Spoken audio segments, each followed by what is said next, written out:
nhằm ở đối diện mạch đá lấy lá nhằm đây tờ đối diện mạch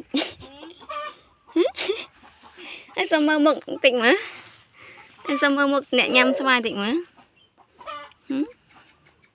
đối diện mạch chu hay mạch tiết chu hay sinh anh chết cơ vật bè bán á này cái chật ơi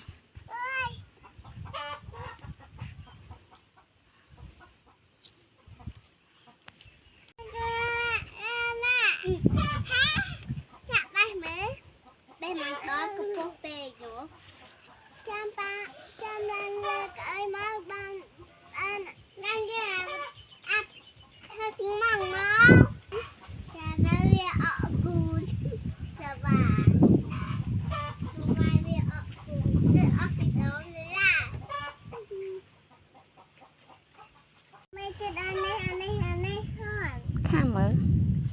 khăm nha mà đợi giờ anh ở bàn khăm mà nè